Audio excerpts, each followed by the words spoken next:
Hello दोस्तों, आपका स्वागत है ग्रिम ग्लो पर। माफ़ कीजिए कि वीडियो थोड़ा लेट हो गया और धन्यवाद कि आप इंतज़ार कर रहे हैं। चलिए अब कहानी का मज़ा लेते हैं। EP4 खून का कर्ज। रात का आसमान काले बादलों से घिरा था। हवा में अजीब सी बेचैनी थी। मिस्टेन का इन बार से शांत पर भीतर माहौल भारी था। दरवाजे पर दो परछाइयां आकर रुकीं। जोरन ने ठंडी आवाज में कहा, नाम याद रख, मैं जोरन और ये मेरा भाई जोरैक। हम वही लेने आए हैं जो हमारा है। कायरो अपनी कुर्सी से धीरे धीरे उठा, आंखों में ठंडा अंधकार। जो लेने आए हो उसकी कीमत खून में चुकानी पड़ेगी। कोने में बैठा रयोग, जो बस एक ग्राहक था लेकिन MC के क्लैन से था, भीतर ही भीतर सोच रहा था, ये ओरा जैसे किसी एंशंट वॉरलॉर्ड का सामना कर रहा हूं। जोराक ने बिजली जैसी तेजी से हमला किया लेकिन शून्य सूत्र उसकी कलाई में लिपट गई। जोराक की आंखें फैल गईं। ये क्या है? कायरो ने शांत स्वर में कहा, डोमेन एक्सपेंशन। शॉक व्योम पल भर में चारों ओर अंधेरा छा गया। युस्तिचर काली मीनारें, कमल की पंखुड़ियों सा डेडली स्पेस। एक ही वार में जोरा की हड्डियां चूर हो गई और शरीर राख में बदल गया। जोरा ने गुस्से में शिल्वानार बीस्ट को समन किया। SSS रैंक का वोल्केनिक गोरिल्ला जिसकी सांसें भी लावा की तरह जल रही थीं। कायरो ने कुछ पल के लिए दूर देखा, जैसे किसी की याद ने दिल में चुभन दे दी हो। लेकिन अगले ही सेकंड उसकी आंखों में मौत की ठंडक लौट आई। बोधी कवच की सुनहरी आभा उसके चारों ओर फैल गई और गोरिल्ला का हमला राख में बदल गया। कायरो ने फुसफुसाया, नक्षत्र 24 बसमा। गोरिल्ला जलकर धरती में धंस गया। जमीन पर हार मानकर गिरते हुए जोरन बस गुर्रा सका। तभी मिस तायन आगे आई। गुरु रंजी के जाने के बाद ये दोनों भाई उसी हथियार के लिए आए थे, लेकिन जब उन्हें वो नहीं मिला तो उन्होंने मेरे पिता को मार दिया। शायद अब फिर इसी सोच के साथ लौटे हैं कि इस बार मिल जाएगा। कायरो की आंखों में ठंडा संकल्प चमका। तो आज उनका हिसाब भी चुकता होगा। कुछ देर बाद लड़ाई खत्म हुई। जोरन बुरी तरह घायल था और डर के मारे भाग गया। माहौल धीरे धीरे शांत हो गया। लोग इन से निकलकर अपने अपने रास्ते चले गए। अब असली सन्नाटा। कायरो अकेला खड़ा था। उसने धीरे धीरे हथेली खोली और हवा में एक काली दरार बननी शुरू हुई। यह थी हेल गेट। दरार से निकली काली हवा इतनी भारी थी कि आसपास के पक्षी आसमान से गिर पड़े। दरार चौड़ी हुई और दूसरी तरफ का दृश्य उभरने लगा। असीम अंधेरा, टूटी मीनारें, काली रेत और गहरी खाइयों में बहता लाल लावा। आसमान में तूफान घूम रहे थे और चारों ओर डम डम डम की गूंज। शैडो आर्मी मार्च कर रही थी। वे नजर आए। ऑब्सिडियन नाइट्स, काले कवच में 7 फुट लंबे, लाल आंखों वाले योद्धा। नाइटमेयर स्टॉकर्स, धुएं के शरीर जिनकी परछायां ही हथियार है।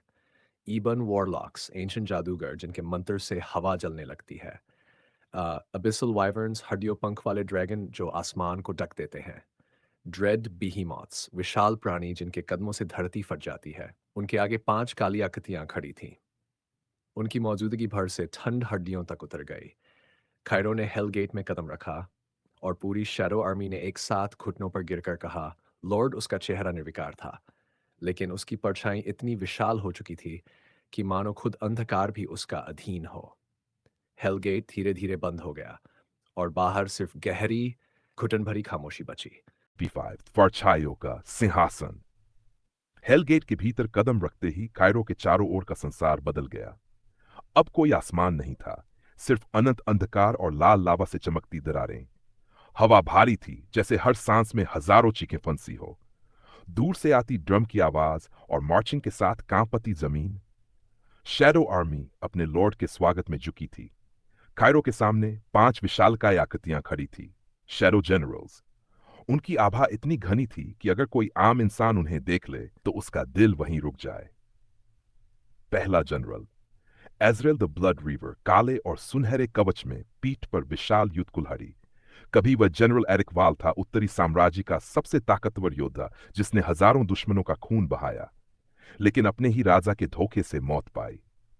हेलगेट ने उसकी आत्मा निगल ली और अब वह एजरेल बनकर कायरो की तलवार है। उसकी हर वार में खून की प्यास है और उसकी आंखें हमेशा युद्ध की तलाश में रहती हैं। दूसरा general, Selina the well witch, काले लबादे में लिपटी, आंखों पर चांदी का मुखौटा, हाथों में काले क्रिस्टल का दंड। वह पहले लेडी सेराफीन एल्वनोर थी, सबसे खूबसूरत और चालाक दरबारी, जिसने 100 से ज्यादा राजाओं और सेनापतियों को अपने जादू में फंसाकर मार डाला। जब उसकी असली पहचान सामने आई, उसे जिंदा जला दिया गया। लेकिन मौत ने उसे नहीं हराया। हेलगेट ने उसे अमर कर दिया। अब उसकी फुसफुसाहट से पूरी सेनाएं पागल हो जाती हैं। तीसरा general Dravok the bone tyrant, 20 foot लंबा, हड्डियों के कवच में, हाथ में विशाल हड्डी का भाला। कभी वह किंग डेरियन ऑफ वेल्थार था, एक ऐसा राजा जिसने अपने साम्राज्य को काले जादू से चलाया। वह अपने ही प्रजा के शवों से सेना बनाता था। जब उसे देवताओं ने श्राप देकर मारा, उसकी आत्मा हेलगेट में कैद हो गई। अब वह मृत्यु का जीवंत रूप है। खेलिस द स्टॉर्म फैंग, काले फर और धातु के कवच में ढका एक विशाल वेयरवुल्फ, आंखों में नीला बिजली सा चमक। पहले वह खेल आयरन फैंग था, एक जंगली कबीले का योद्धा जो तूफान की ताकत से लड़ता था। लेकिन उसने देवताओं की सीमा तोड़ने की कोशिश की और उसकी आत्मा यहीं कैद हो गई। अब उसकी दहाड़ पूरी सेना के खून को उबाल देती है। पांचवां general mortis the silent blade, पूरी तरह काले कपड़ों में, चेहरा छिपा हुआ, पीठ पर जुड़वां तलवारें। वह कभी मास्टर जिन ओरो था, हजारों हत्याओं का रिकॉर्ड रखने वाला, जिसे डेथ्स विस्पर कहा जाता था। जब उसे उसी के शिष्य ने धोखा दिया, उसने मरते समय बदला लेने की कसम खाई। हेलगेट ने उसकी कसम पूरी कर दी। अब उसकी तलवारें सिर्फ कायरो के इशारे पर चलती हैं। हेलगेट की असली शक्ति ये सिर्फ एक द्वार नहीं, ये मौत का साम्राज्य है। हर आत्मा जो इसमें गिरती है वो कायरो के अधीन हो जाती है। यहां समय का कोई अर्थ नहीं, दर्द कभी खत्म नहीं होता, और मौत सिर्फ एक शुरुआत है। कायरो इस रेल्म का लॉर्ड है, उसकी इच्छा से पूरी सेना चलती है और उसकी नजर से हर आत्मा बंधी रहती है। जोरान का आगमन, कायरो ने आदेश दिया, उसे लाओ। काली छायाएं फैल गई और अचानक जोरान, जो भाग चुका था, कहीं से खींचकर हेलगेट के बीचों बीच पटक दिया गया। उसकी आंखों में डर साफ था। ये जगह क्या है? कायरो धीरे धीरे उसके पास, कदमों की गूंज अंधेरे में और गहरी होती जा रही थी। ये है वो जगह जहां मौत भी डरती है। एजरेल ने अपनी कुल्हाड़ी जमीन में गाड़ दी। सेलिना ने उसके चारों ओर जादुई जंजीरें बना दी। ड्रावक ने उसके पैरों के नीचे की जमीन को हड्डियों से ढक दिया। कायरो ने झुककर उसकी आंखों में देखा। तुम्हारे हाथ खून से रंगे हैं, मिस टायन के पिता का। जोरन कांपते हुए बोला, वो बस एक आदेश था। मैं कायरो ने उसकी बात काट दी। मौत से पहले हर कोई यही कहता है। कैलिस ने हवा में दहाड़ मारी और ठंडी बिजली की धार जोरान की त्वचा पर पड़ी, जिससे उसकी चीख पूरे हेलगेट में गूंज उठी। मॉर्टिस ने उसकी पीठ पर इतनी तेजी से वार किया कि खून की बूंदें हवा में जम गई। कायरो ने अपना हाथ उठाया और अचानक पूरी शैडो आर्मी ने एक साथ कदम बढ़ाए। हजारों योद्धाओं ने अपनी तलवारें उसकी ओर तानी, मानो उसका शरीर टुकड़ों में बंटने वाला हो। लेकिन कायरो ने उन्हें रोका। नहीं, मैं चाहता हूं कि वह महसूस करे हर वो दर्द जो उसने दूसरों को दिया। सेलिना ने उसकी यादें खींचकर उसके सामने मिस्टैन के पिता की मौत का दृश्य दोबारा जिंदा कर दिया। जोरान अपनी ही करतूत देखता रहा और हर सेकंड उसकी आत्मा जलती रही। ड्रावॉक ने अपनी हड्डी का भाला उसके सीने के आर पार कर दिया, लेकिन उसकी जान नहीं ली। यहां मौत जल्दी नहीं आती। केलिस ने उसके कानों में गुर्राकर कहा, यहां समय तुम्हारे खिलाफ है और लॉर्ड के आदेश तक तुम जिंदा रहोगे। कायरो ने ठंडे स्वर में कहा, याद रखना, यह सिर्फ शुरुआत है। हेलगेट की जमीन ने जोरान को निगलना शुरू किया और उसकी चीखें धीरे धीरे लावा की गूंज में खो गई। अब वह हमेशा के लिए कायरो का कैदी था, शैडो आर्मी का गुलाम। अगर तुम the throne of endless night, अनंत रात्रि का सिंहासन। हेलगेट के बीचों बीच एक विशाल काले पत्थर का किला खड़ा था, द ऑब्सिडियन सिटाडेल। उसकी दीवारें इतनी ऊंची थी कि ऊपर देखने पर सिर्फ धुंध और लाल बिजली दिखाई देती थी। दरवाजे पर तराशी गई हजारों आत्माओं की आकृतियां लगातार चीखतीं, जैसे कोई अदृश्य आग उन्हें जलाती हो। कायरो ने भारी दरवाजे पार किए और थ्रोन रूम में प्रवेश किया। यह कोई साधारण दरबार नहीं था। यहां का फर्श ऑब्सिडियन के काले शीशे जैसा था, जिसमें खून की हल्की धाराएं बहती थीं।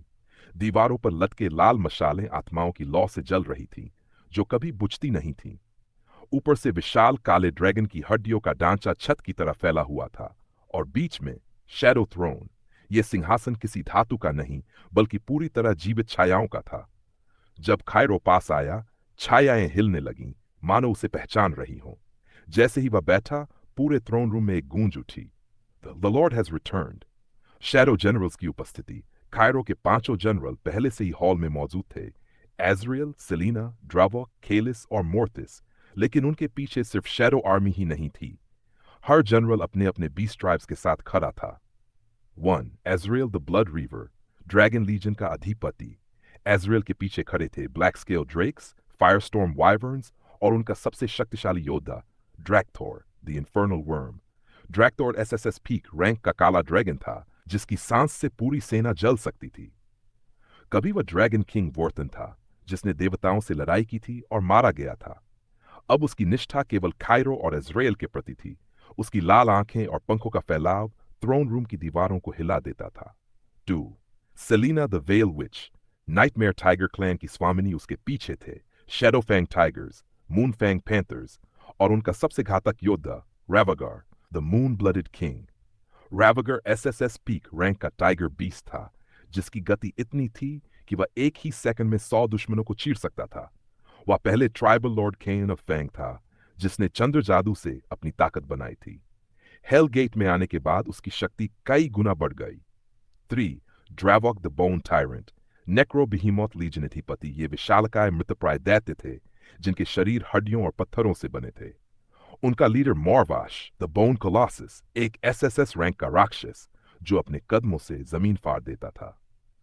4. Kelis the storm fang, thunderwolf tribe के प्रमुख ये वेयरवुल्फ और जादुई बिजली वाले भेड़िए थे। उनका leader Jerath the storm howler SSS rank का बीस्ट जिसकी दहाड़ से पूरी सेना बेहोश हो सकती थी।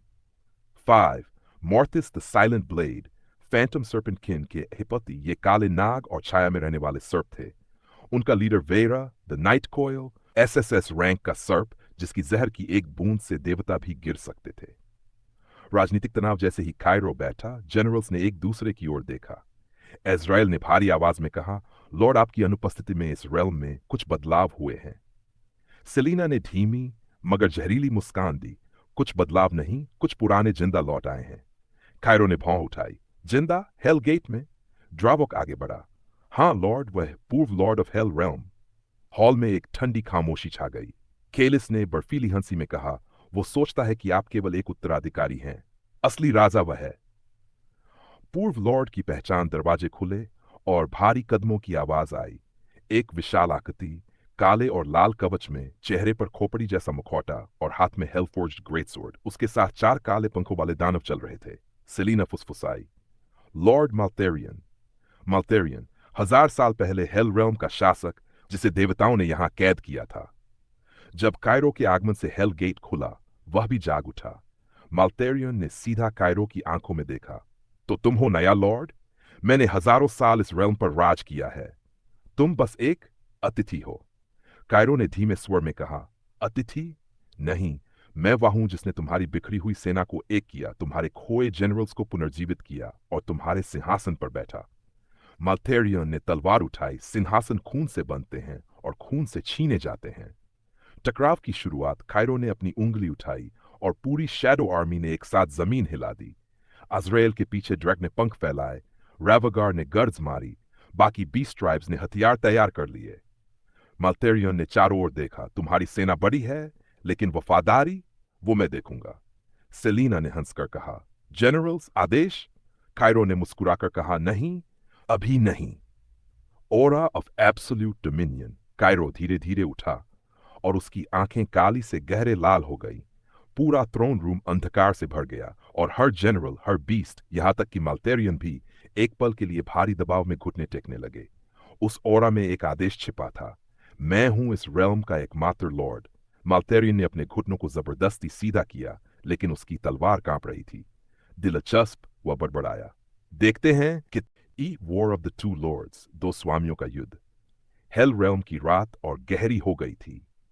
आकाश में लाल बादल घूम रहे थे और बिजली की धारियां काली ज्वालाओं के साथ टकरा रही थीं।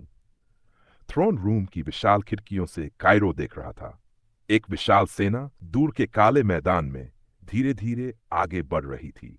माल्थेरियंस army, the crimson abyss legion. यह कोई साधारण सेना नहीं थी, यह क्रिम्सन अबिस लीजन थी, वह सेना जिसने 1000 साल पहले हेल रेल्म को पूरे मल्टीवर्स के सामने घुटनों पर ला दिया था। उनकी संरचना, ओब्लिवियन नाइट्स, काले स्टील कवच में लिपटे विशाल योद्धा जिनकी तलवारें आत्माओं को काट सकती थीं। फ्लेम रेवेनेंट्स, लाल ज्वालाओं में जलते योद्धा जो अपनी जान देकर भी विस्फोट करते हैं। ड्रेड वाइवर्न्स, माल्थेरियन के उड़ने वाले दानव जिनके पंख काटने के बाद भी दोबारा उग जाते हैं। हेलफोर्ज्ड बेहीमोथ्स, पत्थर और लावा से बने दैत्य जिनके कदम से जमीन टूटती थी। ब्लड प्रीस्ट्स, काले मंत्रोच्चारण वाले पुजारी जो मृतकों को फिर से लड़ने के लिए उठा देते थे। माल्थेरियन सबसे आगे था। उसकी तलवार पर काली बिजली नाच रही थी। उसकी आंखों में वही ठंडक थी जैसे मौत भी उससे डरती हो। शैडो आर्मी की तैयारी, कायरो के आदेश पर शैडो आर्मी लाइन में खड़ी हो गई। एजरेल के ड्रैगन लीजन, सेलिना के टाइगर क्लैन, ड्रबो के नेक्रो बेहीमथ्स, केलिस के थंडर वुल्व्स और मोर्थिस के फैंटम सर्पेंट्स। सबसे आगे खड़ा था chief of defence Varian Darkbane, SSS plus rank का योद्धा। उसकी ऊंचाई 10 फुट, काले स्टील का कवच और हाथ में सोल क्लीवर हैल्बर्ड, एक हथियार जो आत्मा को भी काट सकता था। वेरियन की निगाहें मेल्थेरियन पर जमी थीं। आज या तो जीत होगी या आखिरी सांस। युद्ध की शुरुआत पहली टक्कर में ही धरती हिल गई। एजराइल ने आदेश दिया और ड्रैगथॉर द इन्फर्नल वर्म ने आसमान में आग उगली। लेकिन मेल्थेरियन की ड्रेड वाइवर्न्स ने उसे हवा में रोक लिया और आग धुआं पूरे मैदान में फैल गया। सेलिना ने रेवेगार को दौड़ने का आदेश दिया। वह बिजली जैसी रफ्तार से दौड़ा, लेकिन सामने फ्लेम रेवेनेंट्स के विस्फोट ने पूरी टाइगर फ्रंटलाइन को झटका दिया। झैश भावनात्मक पल। ड्रैगन क्लैन लड़ाई के बीच एक युवा ड्रैगन योद्धा ने आसमान की ओर देखा और फुसफुसाया, अगर आज बॉल्थोरन द स्काई फ्लेम होता, ये युद्ध एक ही सांस में खत्म हो जाता। बॉल्थोरन ड्रैगन क्लैन का महानतम योद्धा, जिसके पंख सूरज को ढक सकते थे और जिसकी आग आकाश को चीर सकती थी। वह सैकड़ों साल पहले लापता हो गया और उसका नाम अब सिर्फ किंवदंती था। ड्रैगन सैनिकों की आंखों में आंसू थे, लेकिन उनके पंख अब और तेजी से फड़फड़ाने लगे। उसकी आत्मा हमारे साथ है। भावनात्मक पल। टाइगर क्लैन का एक बूढ़ा योद्धा जमीन पर गिरा और बुदबुदाया, काश तुम यहां होते। शिम्बा, टाइगर क्लैन का बेजोड़ योद्धा जो कभी हार नहीं मानता था, एक दिन वह अचानक हेलरम से गायब हो गया। कोई नहीं जानता कहां। उसकी याद आते ही रेवगर की गर्जना पहले से 3 गुना तेज हो गई और उसकी पंजे फ्लेम रेवेनेंट्स को चीरते चले गए। शैडो आर्मी हारने लगती है। मैल्थेरियन के ओब्लिवियन नाइट्स और हेलफोर्ज्ड बिहेमथ्स ने शैडो आर्मी को पीछे धकेलना शुरू कर दिया। वेरियन डार्कबेन ने अकेले 5 नाइट्स को गिराया, लेकिन उसकी कवच पर गहरी दरारें पड़ गई। एजराइल और सेलिना की सेनाएं बिखरने लगीं। केलिस के थंडरवुल्व्स भी ब्लड प्रीस्ट के जादू से धीमे पड़ गए। एमसी वस माल्थेरियन। Goosebumps fight. कायरो और माल्थेरियन आमने सामने खड़े हुए। माल्थेरियन ने तलवार घुमाई। उसकी एक लहर ने दूर खड़े 100 सैनिकों को जमीन में गाड़ दिया। उसका वार ऐसा था जैसे धरती खुद टूट रही हो। कायरो ने शैडो ब्लेड उठाई। उसका वार इतना तेज कि हवा चीखने लगी। पहला टकराव, पूरे मैदान में काली ऊर्जा और लाल बिजली का विस्फोट। दूसरा टकराव, जमीन गहरी दरारों में बंध गई। तीसरा टकराव, आकाश में लाल बादलों को चीर दिया। मिड थेरियन ने कायरो को जमीन में पटक दिया। तुम बस एक उत्तराधिकारी हो, राजा नहीं। कायरो का खून काले धुएं में बदलने लगा और उसकी आंखें गहरे लाल से सुनहरी हो गई। उसके पीछे शैडो विंग्स फैल गए और जमीन से काले कांटे फूट पड़े। मैं राजा नहीं, मैं द इटर्नल लॉर्ड हूं। उसने शैडो रेल्म का दरवाजा खोला और हजारों छाया आत्माएं बाहर आई, माल्थेरियन पर टूट पड़ी। अंतिम प्रहार, वेरियन डार्कबेन ने अपनी आखिरी ताकत से हेलफोर्ज बेहीमोथ का सिर काटा। एजरेल और सेलिना ने अपनी सेना फिर से एक की। ड्रैक्थोर ने आकाश से आग बरसाई। रेवगार ने माल्थेरियन के बाएं पंख को फाड़ दिया। कायरो ने शैडो ब्लेड को डिवाइन एनर्जी से भर दिया। यह है दिव्य दंड। उसने तलवार माल्थेरियन के सीने में घुसा दी और सुनहरी काली ऊर्जा ने उसे अंदर से तोड़ दिया। अंत और परिणाम। माल्थेरियन की सेना ने हथियार डाल दिए और घुटनों के बल कायरो के। ठीक है, तो मैं तुम्हारे बताए अनुसार EP7 लिखूंगा, पूरा 10 पापा प्लस शब्दों का, पूरी तरह उस बम्स। अंत और परिणाम, माल्थेरियन की सेना ने हथियार डाल दिए और घुटनों के बल कायरो के सामने झुक गई। कायरो ने आदेश दिया, जो मेरे खिलाफ खड़ा था उसे दंड मिलेगा। आकाश से सुनहरी बिजली गिरी, दैवी दंड, और माल्थेरियन की आत्मा राख में बदल गई। नरक लोक अब एक बार फिर एक ही स्वामी के अधीन था। यह रहस्य बना रहा कि शायद माल्थेरियन पूरी तरह नष्ट नहीं हुआ। P8 युद्ध की राख और नए रास्ते। नरक की धरती अब शांत हो चुकी थी। जो कुछ समय पहले गगनभेदी गर्जन, लावा की बौछारें और चीखों से भर चुकी थी, वहां अब सिर्फ राख और धुएं की महक थी। मैल्थेरियन का अंत हो चुका था, उसकी दैत्य सेना टुकड़े टुकड़े होकर शैडोज में समा चुकी थी। लावा पूल्स की सतह शांत हो गई थी, जैसे किसी ने उनमें सदियों की आग बुझा दी हो। कायरो धीरे धीरे काले पत्थरों से बने उस विशाल मैदान पर चल रहा था। उसके पीछे उसके जनरल्स और एसएसएस रैंक वाले बीस्ट्स अपने मास्टर को निहार रहे थे। सबके चेहरे पर सम्मान, गर्व और थकान एक साथ थी। केल्थर्न जैसे योद्धा भी थकान से झुक रहे थे, लेकिन उनके चेहरे पर एक चमक थी। ये चमक जीत की थी। कायरो ने गहरी सांस ली और अपने थ्रोन के सामने खड़ा हो गया। उसकी आंखों में अब युद्ध का क्रोध नहीं, बल्कि शांति थी। जनरल्स उसके सामने घुटनों पर झुक गए। कायरो ने शांत स्वर में कहा, यह युद्ध समाप्त हो चुका है। अब समय है कि इस रेल्म को व्यवस्थित किया जाए। एजरेल आगे बढ़ा और बोला, लॉर्ड, हम आपके आदेश की प्रतीक्षा कर रहे हैं। बस संकेत दीजिए, यह रिल्म आपकी इच्छा के अनुसार चलेगा। कायरो ने हर जनरल को काम सौंपा। केल्थोर्न को सुरक्षा और हेल गेट्स की जिम्मेदारी दी गई। एजरेल और ड्रैकथोर को ड्रैगन लीजन की कमांड दी गई, ताकि कोई बाहरी ताकत इस रेल्म पर नजर न डाल सके। सेलिना और रावागर को अंदरूनी प्रबंधन और ट्रेनिंग की जिम्मेदारी मिली। ड्रेवक को मृत आत्माओं और कर्स्ड सोल्स को संभालने का काम मिला। बाकी जनरल्स को भी अपनी अपनी जिम्मेदारियां दी गई। सब जनरल्स ने एक स्वर में कहा, हमारी आत्माएं और शक्ति आपके आदेशों की दासी हैं। कायरो ने अचानक उनसे पूछा, क्या तुम में से कोई मेरे क्लैन के बारे में जानता है? Ager dragon clan. हॉल में गहरी चुप्पी छा गई। कुछ क्षण तक सिर्फ लावा की धीमी गूंज सुनाई दी। सेलिना ने नजर झुकाकर कहा, लॉर्ड, आपके क्लैन का नाम हमने सुना है, लेकिन हम आपको सच नहीं बताएंगे, क्योंकि कभी कभी अतीत का सच जानना वर्तमान की शक्ति को तोड़ देता है। आपकी शक्ति आपका वर्तमान है, और यही इस रेल्म की उम्मीद है। केल्थोर्न ने गंभीर आवाज में कहा, लॉर्ड, आपका क्लैन महान था, लेकिन हर महान क्लैन को अपने समय पर दगा और गिरावट झेलनी पड़ती है। अभी आपके लिए जरूरी है आगे देखना, पीछे नहीं। कायरो कुछ क्षण तक चुप रहा, फिर मुस्कुराया। ठीक है, जब समय आएगा मैं खुद अपने अतीत का सामना करूंगा। इसके बाद उसने हेल रेल्म छोड़ने का निर्णय लिया। हेल रेल्म और वास्तविक दुनिया का समय अलग था। यहाँ महीनों तक वह लड़ाई लड़ चुका था, लेकिन जब वह पोर्टल से बाहर निकला तो बाहर की दुनिया में सिर्फ कुछ घंटे ही बीते थे। वह वापस अकादमी के उस गेस्ट कोर्टयार्ड में पहुंचा जहां मिस टायन और उसका स्टूडेंट इंतजार कर रहे थे। मिस टायन ने उसे देखते ही हल्की मुस्कान दी। तुम काफी देर लगा दी। मैंने सोचा तुम किसी और काम में फंस गए हो। कायरो ने सिर्फ सिर हिलाया। स्टूडेंट ने भी उसकी ओर देखा और बोला, मास्टर, आप हमेशा इतने रहस्यमयी क्यों रहते हैं? लेकिन कोई बात नहीं, अब मैं जा रहा हूं। कायरो ने पूछा, कहाँ जा रहे हो? स्टूडेंट ने गर्व से कहा, अभी तक कहानी के 8 पार्ट्स आप तक पहुंच चुके हैं। 9 और 10 पर काम चल रहा है, और जैसे ही 10वां पार्ट तैयार होगा मैं उसे अपलोड कर दूंगा। बाकी के 14 पार्ट्स धीरे धीरे चैनल पर आएंगे। कहानी मेरी ओरिजिनल है, इसलिए इसे सोचने, लिखने और स्क्रिप्ट बनाने में थोड़ा समय लगता है। धन्यवाद कि आप इसे समझ रहे हैं। अगर आपको वीडियो पसंद आए तो इसे अपने दोस्तों और परिवार के साथ ज़रूर साझा करें। तो दोस्तों, आज की कहानी यहीं ख़त्म होती है। अगली मुलाकात तक अपना ख्याल रखिए। धन्यवाद।